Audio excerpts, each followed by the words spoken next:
sacrificio de Cristo, su resurrección, su obra por nosotros, y en ella nos apoyamos en la oración, entonces Dios responde.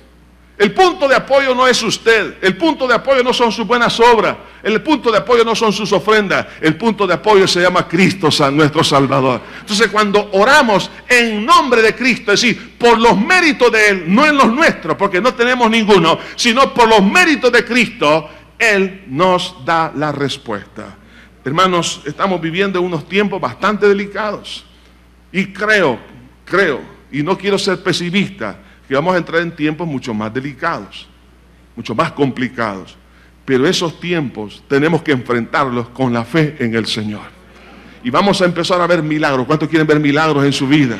Se va a quedar sorprendido, aún en medio de tanta necesidad, de tanta situación difícil. Pero hermano, la oración debe de ser entonces la prioridad 1 de cada día de nosotros.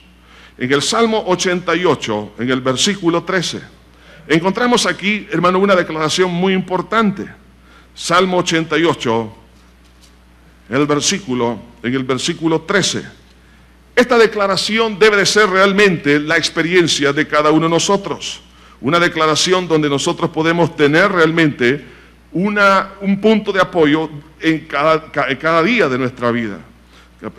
Capítulo 88, versículo 13, dice: mas yo a ti he clamado, oh Jehová, de mañana mi oración se presentará delante de ti. De mañana. ¿Por qué de mañana?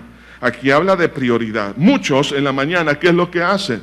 Lo primero es hacer ejercicio. El ejercicio después, hermano. El ejercicio físico. Pero tenemos que ejercitarnos en la piedad. Tenemos que ejercitarnos de rodillas primero. Ejercitarnos, mire, por eso que encontramos muchos versículos en la palabra de Dios, por ejemplo, la oración de madrugada. Jesús mismo, el mejor de todos los ejemplos, dice que Jesús, dice, muy temprano, siendo aún oscuro, Jesús se iba al monte a orar, o pasaba durante toda la noche orando, o se iba a acostar muy tarde después de haber estado orando. Entonces vemos la prioridad de Cristo en cuanto a la oración, era fundamental. Ahora nosotros, hermanos, ¿por qué ocupamos la oración solamente, por ejemplo, para orar por el desayuno, el almuerzo y la cena? Señor, gracias. Y a algunos se les olvida orar por la ofrenda, y más bien por la comida. Se les olvida. Entonces, y no oran. Hermanos, nosotros debemos tener una vida de oración como la que tenía el Señor Jesucristo. Cuando dice aquí de mañana, ¿por qué? De mañana tenemos que darle prioridad a la oración. Y se lo aseguro, iglesia del Señor, que cada día que nosotros nos levantemos, yo les sugiero a las 4 de la mañana. Aleluya. Sienten el gozo de Dios, ¿verdad? No, dice 4, no, hermano, si es el mejor sueño. No, mire, acuéstese temprano. El problema es que nos acostamos tarde haciendo otras cosas, pero acuéstese temprano y con esa visión, Señor, me voy a levantar de madrugada. Antes que se vaya usted al gimnasio, Padre, en el nombre de Cristo, antes que se vaya a correr, Padre, en el nombre de Jesús, yo quiero buscar tu rostro. Mire, ahí Dios le va a dar, hermano, la fortaleza, le va a dar sabiduría, le va a dar, hermano, Dios va a empezar a tocar el corazón de aquellas personas con las cuales usted tiene que platicar durante el día para hacer, por ejemplo, algún negocio. Las puertas ahí Dios se las va a empezar a abrir en oración. En oración Dios le va a dar gracia delante de las demás personas. En oración Dios va a transformar nuestra vida. Así como cuando Jesús oraba, dice su apariencia fue otra, porque Jesús se transfiguró mientras estaba orando. Cuando usted y yo estamos orando, hermanos, muchas de las cosas negativas nuestras van a empezar a salir de nuestro corazón. En la presencia de Dios van a ocurrir grandes maravillas. Por eso, hermanos, debemos de darle prioridad 1 en el día a la oración. Hermanos, por lo menos 2 horas de oración muy temprano, muy temprano. Y por supuesto hay que orar durante el día, pero hermanos, démosle prioridad 1 a la oración. Y además de eso, recuerde, para que la oración tenga realmente una consistencia, debe de acompañarse con la obediencia. Porque algunos creen que, dicen, sí, Dios es bueno, Dios es misericordioso, Él me va a responder, así que no importa cómo lleve yo mi vida, así que pero yo voy a orar y Dios me va a responder. Pero quiero leerle una porción que está en el libro de Proverbios, el capítulo 15, versículo 8, dice la Escritura: el sacrificio de los impíos es abominación a Jehová, mas la oración de los rectos es su gozo. O sea que la rectitud, la obediencia y la oración deben de ir de la mano.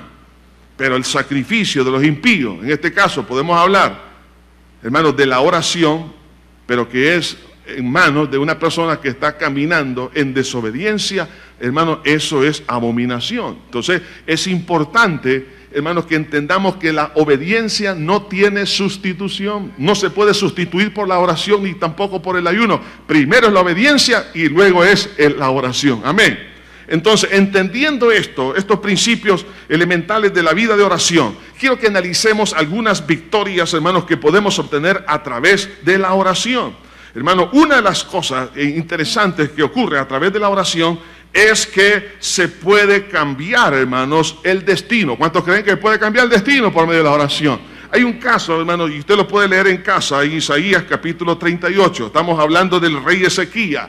El rey Ezequías, él sabía por mandato de Dios que él iba a morir dentro de unos días. Entonces este rey dice que vio hacia la pared y empezó a llorar y a orar delante de Dios y a clamar por su salud. Y dice la Biblia que Dios le regaló 15 años más.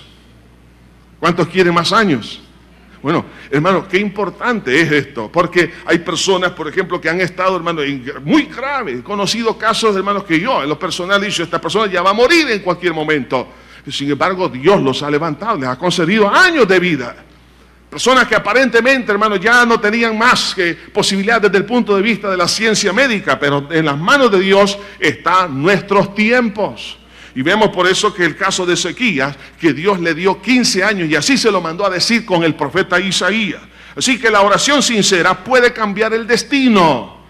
Amén. En segundo, otra cosa importante que quiero mencionar sobre la oración es que amortigua la ingratitud y la traición. Hermanos, ¿cuántas personas han tenido la experiencia de tener un Judas a su lado?